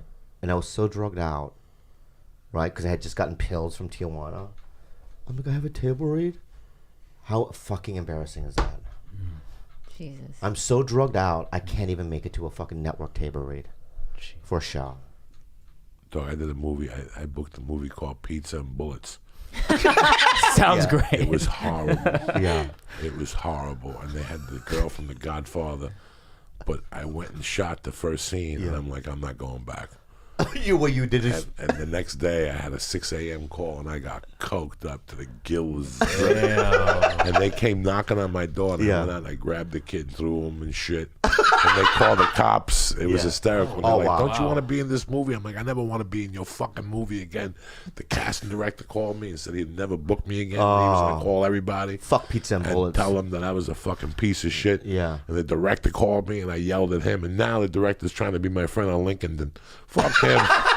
Fuck him. I don't even have LinkedIn, but I saw his name. I'm like, look at this fucking creepy dude. Do you believe in karma? Yes, I do. I've lived it. I'm living proof of karma. Yeah, but can I ask you something then? Go ahead. Though, how come like guys like George W. Bush, nothing bad happens to him? Something bad happens to him. We just don't know it. No, he's playing golf and stuff. Something bad happens to him every day when he has to face himself at the end of the night. That's when karma shows up. Yeah, but he like started a bunch of illegal wars and a lot of people died and stuff. Trust I me, think he'll pay for it. he deserves AIDS and stuff. At some point, it's so like I remember when I robbed this guy and I You're never getting back into Texas now. And I robbed 18.5. Like what I made from the scam was 18.5. You know what I ended up paying the attorney? 18,000. I'll never forget that. Looking at the bills and going. Well, you got caught. I made $500. Like this is God sending me a bill. Like I made God making me realize that I made $500 for 2 years of my life. Because I know you've beaten a man with a pipe before. No, I didn't beat nobody with no pipe. You've never beaten anybody with a pipe before. No. Yeah, I think you have. No. Yeah. No. You told me one time that you beat a man with a pipe. I must have smacked him with a 2x4 or something. Not a pipe. That's a big You difference. never like beaten a guy to almost death with a pipe before? No. Yes, you have. No, I haven't. You got the wrong guy. Yeah, you're the wrong guy? Yeah. You've never violently attacked anybody before? Not with a pipe. No, with what? I got into fights. Some guy jumped me and he had a 2x4 and I took it from him, hit him with it one time. Yeah. I hit a guy with a Heineken bottle when I was 18. He was a man, though. Yeah. He was a fucking man, you know. He was a Yeah. real fucking man. He had another friend who was a man and we were scared. But you've never taken a pipe out of your car and beaten a man with it? I remember taking a pipe out. It got to the point, I remember one night I was over there like at 9. I was already living with Terry, guys. This is when I knew this girl was crazy, and she called me one morning. Okay, just real quick about Terry. When I found out years ago that you were seeing her, I couldn't believe it. Yeah. Because she was like the hottest waitress we had, right? I go, she's fucking that guy? It's unbelievable. I'm just so happy that... So... Yeah. I mean, imagine though, like the hottest one. You and I are similar in this way also, is that we get like 3 or 4 lines in a movie. You know? Like I remember like, I watched that movie Taxi. Not Taxi Driver, but the Jimmy Fallon, Queen Latifah Queen one. Latifah one. Right? Oh, You're in that movie. Yeah. Right. Yeah. And I remember watching the movie going, the only thing I remember is Joey Diaz being in it. He's so funny. Or Spider-Man. Yeah. You remember Spider-Man? Yeah. The first one? Yeah. You were in that. One. The second one, I mean. You were in that. 14 days, one line. 2 weeks? Those are the good old days. Yeah. Overtime. Oh, yeah. Drinking pomegranate juice, smoking dope in my green room and shit. Yeah. Oh, yeah. 2 weeks, Damn. one line. Joey, you're too big to be hanging out in the train. Go to the, Yeah. Go to the green room. When I booked it, it was 1 day. Yeah. And then they called me in June. They go to wardrobe. And when I went to wardrobe, they're like, you start working next week. I'm like, what are you talking about? I got July 31st. They're like, nah. Those were the good old days. Good man. old days. They let you sit for 2 days. Or you're like in your trailer and you fall asleep for like 7 or 8 hours, and you open your eyes, you don't know where you are, and then you get a knock, and then some nerd. We're not going to use you today. Yeah. You can You go home, and you're like, wow, that was a great nap. That was fucking great. Yeah. Lobster tails on Friday, on Spider-Man 2, Yeah, lobster wow. tail on Friday. And white people still be eating salads and apple pie. I'm eating lobster tails to go. I got 19 lobster tails. Yeah. I'm shoving lobster tail in every pocket. One night, I walked in the main room, it's dark, and I see legs popping out on the bottom, some girl's legs just sticking out of where the booth is. So half her body was in the booth. Her legs were sticking, it was pitch black. And I looked, and there was blood everywhere. And she tried to kill herself in there. Jesus. Okay? And I'm going to name you who it is, but she was a waitress. This had to be 18 years ago. A long time ago. I still remember who that waitress was. Yeah, a long time ago. She tried to kill herself over a manager. Yes. A black man. Yeah. Now, let me tell you how this story even gets quick kinkier. I like that girl very much. Not as a boyfriend, but she was very sweet. She moved out here, and she was taken naive by a manager who was suave. He had like a wife or a girlfriend. Yeah, he's like but he was playing very this suave. girl, very yeah. suave. And I saw him playing her. And you But when can't we say, play- but can I just say, when we say black, he's not like Kanye He's black. not He's oily. more, no, he's more Geordie LaForge black. Right. He's more like, Enterprise, He was like dry skin. Tina Turner's husband black. Yes. Can we have a more recent reference? I don't know who Joey LaForge is. Ike Turner. You know Ike Turner? No. I know the name. I couldn't. Yeah, he doesn't know. We'll put him on I from couldn't later. pick him on a lineup. Well, I know a guy. I know. But I'll tell you. Let me tell you the story. Donald Glover. Okay. You're gonna Donald Glover you're Black. gonna die when you hear this. Okay, so this is early on in the Comedy Store career. This waitress tries to kill herself, and I gotta tell you something. It fucked with me because I really liked her. And when I heard why she tried to kill herself, I never really liked that guy anymore. He disappeared as I have manager. a funny story about him. Then he popped back. Then he came back years later. Yeah. Okay, I never said nothing. It wasn't none of my business. You got to pick your battles. But at the time, I'm buying coke from a couple of different people. I have an Armenian coke dealer. I have a Mexican coke dealer. I have a black coke dealer, and I have another black coke dealer. Now, one of those black coke dealers happens to be a comedian. Look at my eyes. I know who it is. He happens to be a comedian. SL. He had the worst cocaine that you could ever imagine. He was always my last choice because I could front it from him. He would get high and forget because he was on pills. I know who you're talking He about, was on bro. pills. It was the fucking crazy. And I liked him. I like him too. He was the worst comic in the world, but I liked him. And he lived 2 blocks from my house. And even with all my cocaine paranoia, I could still drive to his house and get a package. He's like McDonald's of cocaine. Right. So I would say to him, hey, leave me some coke in your motorcycle. So he would leave his garage door open. Millions of people would walk by. And in the motorcycle, in the little booth, there'd be a package waiting for me. Wow. So he would call me the next day and say, did you take the package? And I go, no. He goes, there's no money there. I go, what are you talking about? I didn't take the packets. And he goes, somebody fucking took the packets. This went on for months. But I always work things out with him. So it's New Year's Eve, and I go up there, and I flip the thing open, and I go to, and I hear, psst, Joey. And I look up, and it's that girl that tried to kill herself at the store 10 or 12 years earlier. And I look at her, and I go, what the fuck are you doing here? She goes, I'm waiting for her. She goes, have you seen him? Is he upstairs? And I felt like saying, didn't you try to kill yourself over a different black guy? Yeah. Fucking 10 years ago? And now you're another fucking black guy? When you Yeah. want to hang yourself again? When you want to pull a Bourdain? I go, get the fuck. I just walked out of there and I told him the next day. I called him up and I go, hey man, you can't fuck with that chick. You can't. I told him the whole story. I go, she tried to kill herself over some black dick before.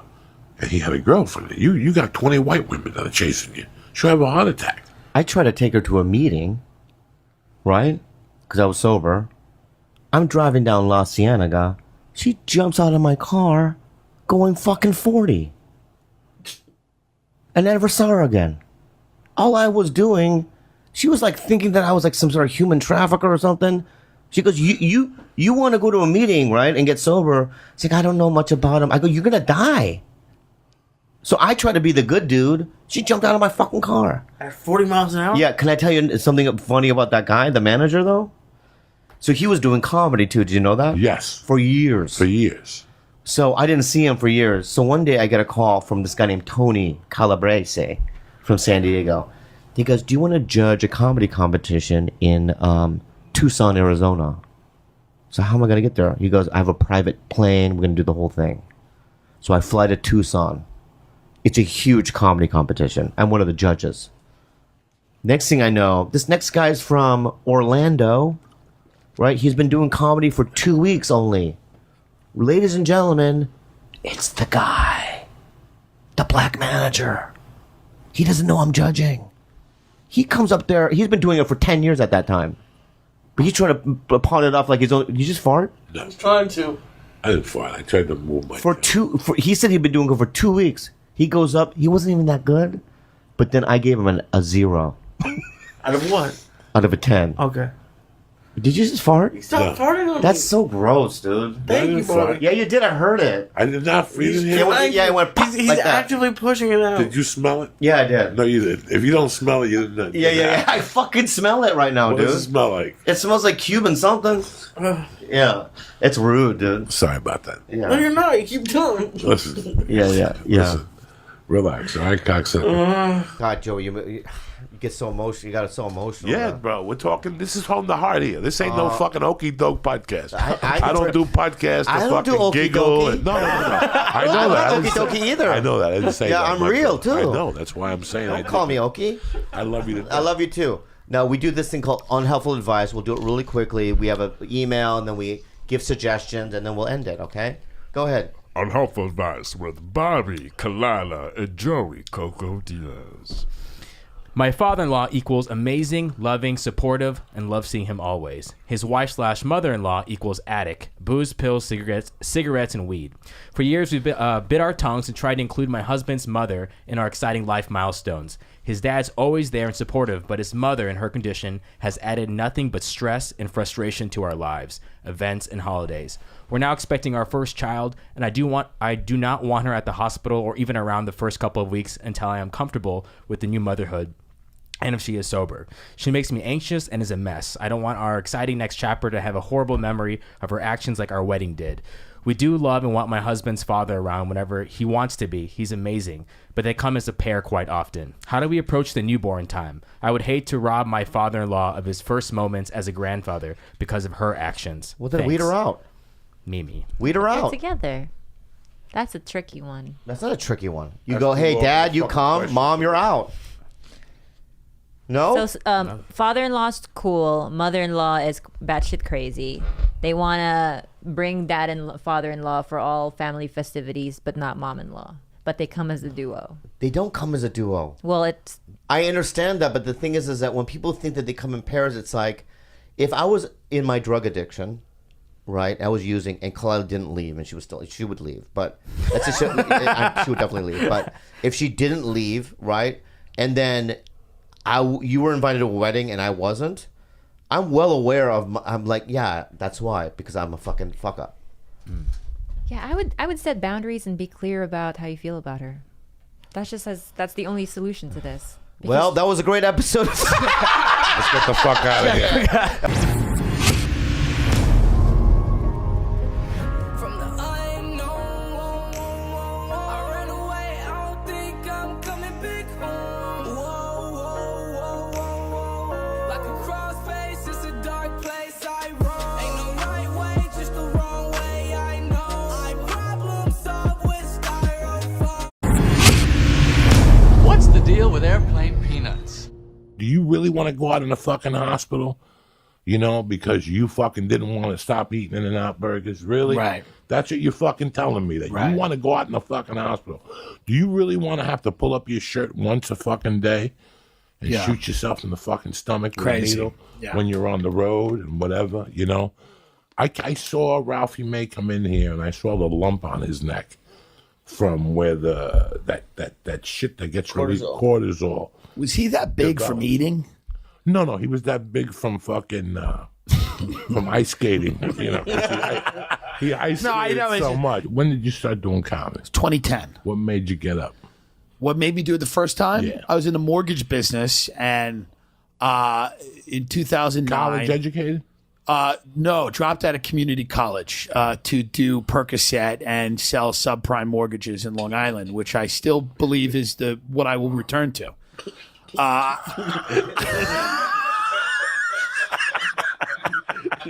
I believe stand-up is a sabbatical from my true calling, which is to work in a strip mall and have great lunches, serious lunches, and take Percocet and telemarket mortgages in the tri-state area. You look good. You look well, that's good. very It's sweet. all That's also untrue. But I appreciate. No, you really do. I wouldn't tell you. That. I'm What not, you're I don't looking blow from smoke here up on, people's maybe. ass. Whatever. I like. So, but you know what it is? When you're a big guy, it's all about the way the camera hits you. Because when I put myself in my jacket, I look okay. Listen, I stopped looking at myself in 1990. All right, I stopped looking at myself in 1998. Yeah, I get. I Yeah, go in the mirror now at night and I Yeah. see Grandpa from the Munsters, and I laugh for 5 minutes. I'm like, all the shit they're doing, nobody's redoing Grandpa. Right, I would yeah. kill as Grandpa. Yeah, you would be amazing as Especially if he was Grandpa. R-rated, because Grandpa was a nut. Yeah. Downstairs mixing chemicals, Yeah. and dosing people. Some months you're gonna make $800 and you suck it the fuck up. and some you make $8,000. And some months you make $8,000. Yeah. You suck it the fuck up. Right. And somewhere, and then you learn how to balance it. You learn how Right. to put away 'Cause money. the first month you make $8,000. Yeah. You're at a steakhouse. You got a porterhouse for two. Fuck yeah. You got a shellfish tower lobster. Fuck Put some blue claw crab on that too, please. Thank you Yeah, very much. yeah. Let's get a couple of gin martinis. Let's do the cheesecake. Bring all the appetizers, lobster bisque, pour it in cups. We'll drink it while we eat the steak. Fuck. And then it's like then you realize you have to pay taxes because sales is the 1099. They give you $8,000. You didn't make $8,000, by the way. You now owe money. So I would get a check and then I would go out and spend money and then I'd realize, oh, I owe money. Like I owe $4,000 of that goes to the government and I didn't pay any of it. So that was something too. But when I got into comedy, the only job I could get was in Staten Island and it was photocopiers and selling office equipment. Sad because when you're selling real estate or mortgages, at least somebody around you's got a lot of money. And you could look at them and be like, well, I want to be that. I want to be, you know, my boss, this guy Tim, who had a big house and a pool. But when you telemarketing photocopiers Staten Island, everybody there is desperate and they all have that job because it's in walking distance of their house or they could take a bus. Many of them just had Dewey's. What do you mean bus? Half of them are halfway houses. Right. Half of them live in a shelter. Yeah. Half of them are toothless. Yes. They're alcoholics. Yeah. Half of those telemarketing. Yeah. How's HBO Yeah. hasn't developed a show I pitched one about yeah. 12 telemarketers. I know. 6 people who are fucking serious Yeah, about dude. life. And 6 people who live day to day. Day to day. Shoot heroin. Right. They got HIV. Now, the first 2 years I was driving into New York City and I did a lot of black rooms because black rooms would let you go up. You know, a lot of the alternative rooms, they were, you know, more selective. They were cunty and you couldn't get into clubs, but black rooms would let you go up. Urban shows. And they liked me. I was a big white guy. I was funny. And, you know, and they were really fun. My friends loved going to these rooms because these guys were killer. I mean, we'd see Mike Epps, Smokey Suarez. These guys are just murderers. All my, some of my friends would come with me. And then when I went to the city, I started doing the alternative rooms, and girls would get up and open a Moleskine book. My friends stopped coming. They were like, "We've had enough of this." I would never let myself be a fucking tourist. Right. Like never ever. My wife tried to be when I took her to New York the first time. Yeah. And I had to cut the legs off of that shit. Yeah, what was she trying to do? Like just dumb shit. Yeah. Like shit that even if you live in New York, you don't go there. Right. Like when you grow up in New York, the first year they take you to the Museum of Natural History. Right. Till you can't take it no more. You Yeah. gotta look at that fucking whale. and then they take you to fucking Radio City. That's true. Right? Yeah. And you go to the fucking Empire State Building. Yeah. You know what? I don't ever want to do it again. Yeah. Yeah. Like that was it. Still remember like being in the 8th grade and being in Jersey, and they took us to Philly to see like the Nutcracker Suite. Yeah. The Nutcracker in Betsy Ross's house. Yeah. Like you had to do all that shit. Yeah. Great. I'll never forget that we went somewhere and the guy said something. I think it was Betsy Ross's house. He's like, "Do you know what happened here?" And one of my buddies like, "Who gives a shit?" And because those tour people, like especially they're so those into it. They're so into it. It's so sad. And you can just throw them off. There's nothing worse because when I was doing that job, I used to sell cigars. Remember when cigars were popular? Yeah, in the 90s, I they was were an insane. open micer here.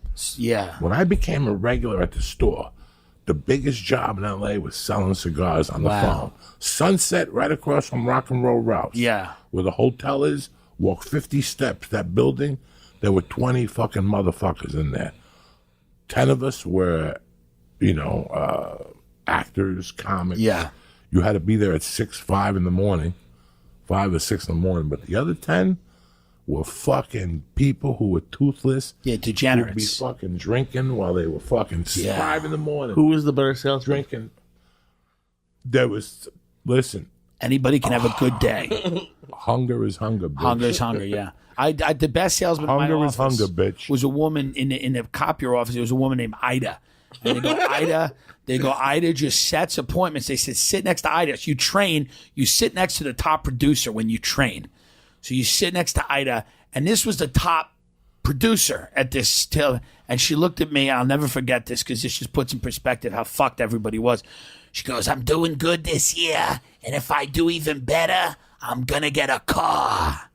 And I went, "Oh fuck, she's the top. She's Mount Olympus, and she doesn't have a fucking car." I said, "She doesn't have a car?" This was the best part of my week. Right.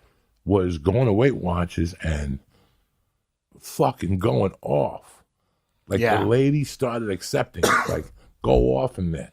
Because going to Weight Watcher meetings seem boring on paper, but they're very funny because you're going to start getting frustrated because you're going to see people that are you. Right. People that go, "I don't know what happened last week.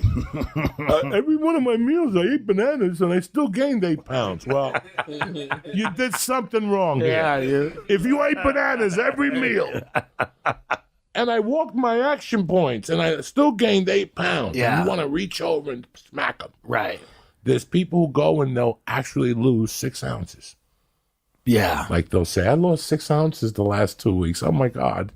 There's people who go and they gain weight and they'll go, "I could do the food, but I need my glass of wine every night." And you're like, are you this fucking... Now I had no clothes. I had like a suit that didn't fit, like an ill-fitting suit. I'm 300 pounds. The suit doesn't fit. My gut's hanging out.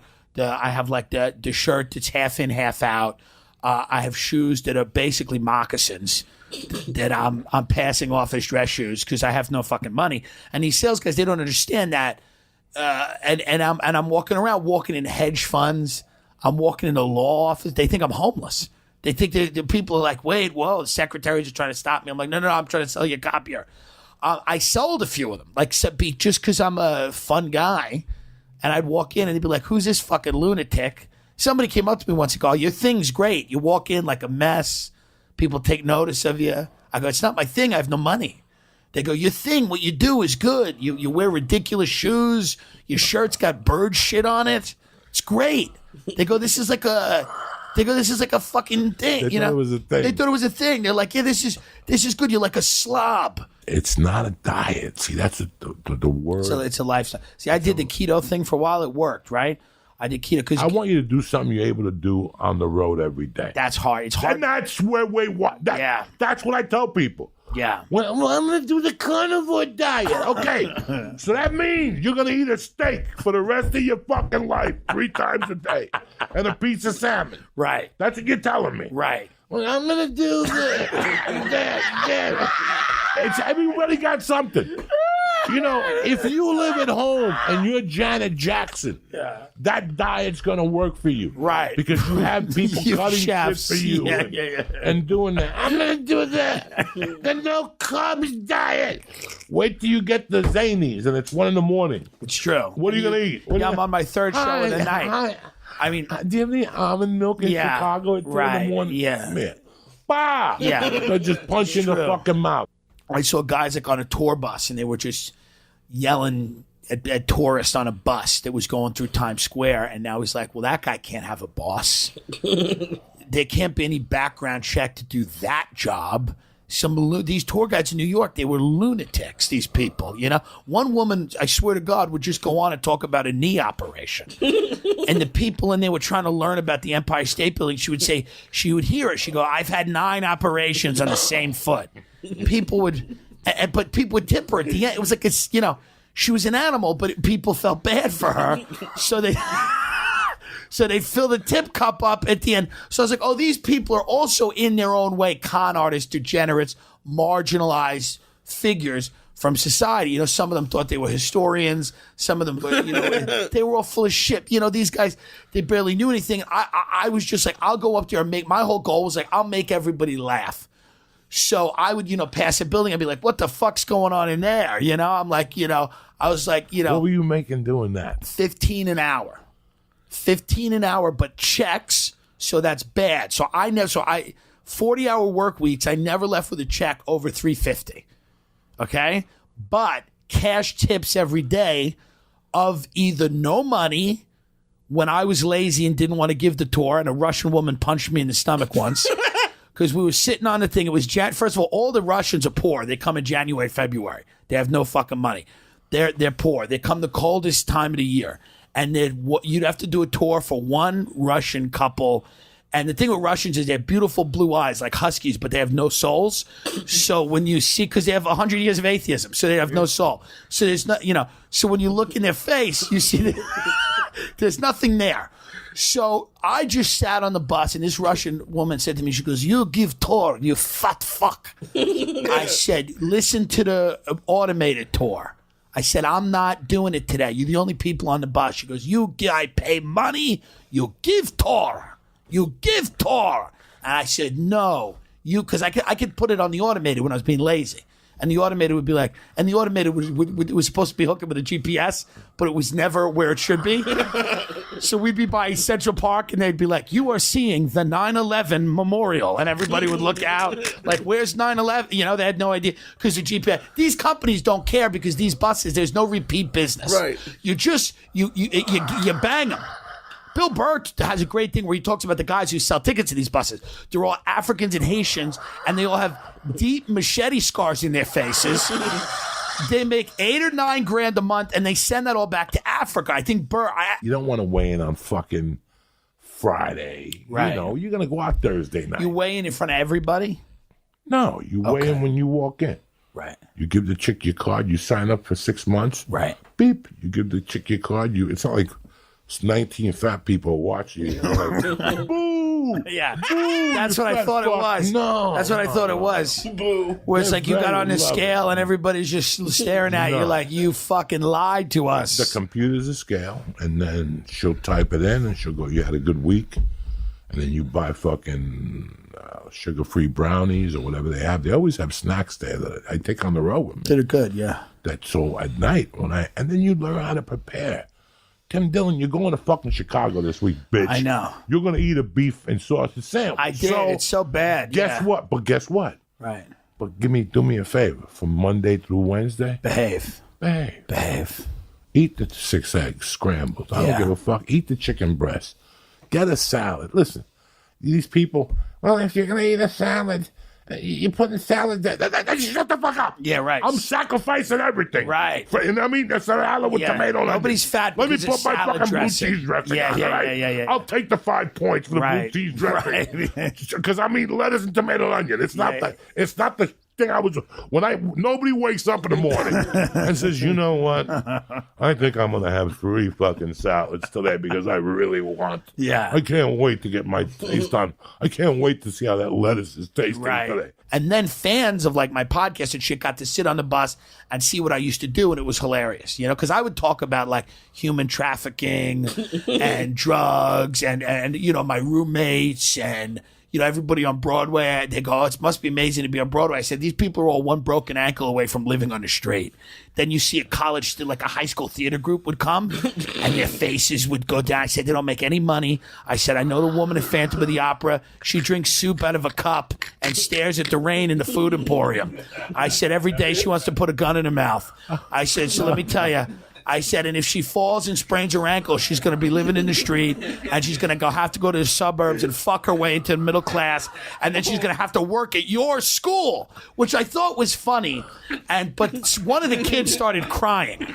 But I'm like, this is what it is. This is what life is, and that was like my tour, and that wasn't for everybody. They told me you're going to be picked up on 36th and 3rd every day. You got to meet there. So I figured, let me get a hotel close to that. I don't want to stay in Jersey. You have to come over the ferry. Right. You know, and I made a mistake. I stayed at a hotel where all that shit goes down. Yeah. The fucking black guy with the axe selling. Yeah. Bus Where did you? Do you remember where you stayed? I'd rather not say. Okay. I think I almost They gave me a rate. They were nice people, but I had to leave. Yeah. Like I had to leave. Yeah. That area, and I would work out of Dangerfields. And I remember saying that New York, before you go to New York, you have to take a tourism class. Yeah. Like you have to go somewhere, like before you go to New York. Yeah, you got to do a little. You got to do something. Yeah. Like, and I can't even, like, even Chicago's too big for you. Right. Let's start somewhere small and work yourself up. Yeah. Because you cannot be a fucking idiot. Yeah. I saw a lot. Like, I made the mistake and stayed. I was there for 3 weeks. The first hotel was a cool hotel, but a bit too cool for Uncle Joey. Right. Yeah, I hate those hotels. A bit too cool. I hate 'em. People drinking upstairs. Right. No room service. The breakfast was English. You know. Yeah. If I want lamb chops for breakfast, I'll let you know. I want 2 fucking eggs. I ate dick in Nashville. I ate dick in Atlanta. I remember waiting all fucking day to do a guest set at Charlotte. Little did I know it was Black Night. Right. I walk in there, it's fucking Little Africa. I walk in there to do a guest spot. They look at me like, nah. Yeah. I waited all fucking day at the call. You know, this is when you don't have no money. Right. This is when you got to sit at this is when you have to sit at Starbucks all and day wait. and fucking take a sip every hour on the hour. You got to sit there and dehydrate because God forbid you finish that coffee. Yeah. You got to milk that coffee for 8 hours. Yeah. You got to fucking steal a tuna sandwich from the hotel before you leave and shit. And now you got to wait because you're going to have enough money just to get the cab. The cab's $82 from the fucking... Because the airport's never close to the comedy club when you're broke. It's funny. It's like being a drug addict, being a comedian. It's like very similar. It's the same thing. Same thing in the It's the same. You live the same way. You live to just accommodate that. Right, just to subsist. You live. You're going to get more of an idea of what the city is than going on some guided tour. Why don't you and I just start like a fucking... Yeah. Like people like, this is where John Lennon got shot in the head. Yeah. If you Yes, say another word, 100%. I'll shoot you in the fucking head. I think... like that's what, you know... This is what fucking Theo Von made that drug deal with the cab driver. In the cab driver, that raped the chick in the back This seat. is the real New York. Theo is snorting coke with Al Strawberry and shit. This is the real This New is York. the real New York. I used to, you know... That's what I want to take. This is what fucking my friend Louis shot heroin in the 8th grade. Yeah. And fucking he puked and we left him here fucking for dead. Like it's But that's what I want to hear. If I go to a city, that's what I want to hear. you know? And I would tell, you know what I would do too, because the apartments in New York City are so expensive. I'd try to make everybody on the bus feel kind of bad. I just point at the buildings and I go 10 million, 20 million, 30 million, 35, 40 million. And everybody would just get beaten down. You know, by the end of the day, they realized that they were fucked. They were like, God, the system's rigged. We're all shot, you know? And then every now and then, one of these fat broads would try to like even the scale. She'd go, but they don't even have central air in those buildings. They have wall unit air conditioners. And I go, but they do have central air in their Hamptons estates. They take helicopters and land in them because they don't want to be in traffic. Many of them are 20, 30,000 square feet. And she would go, ha. And it was basically me going like, I know you're trying to get one up on me, but not today, pig. Not today. And I would just make them feel, I want their spirits broken by the time they left the bus. I wanted them to realize that they had failed and there was nothing that they could do. Fucked up. They fucked They up. should have gone to They're fucking shot. Disneyland.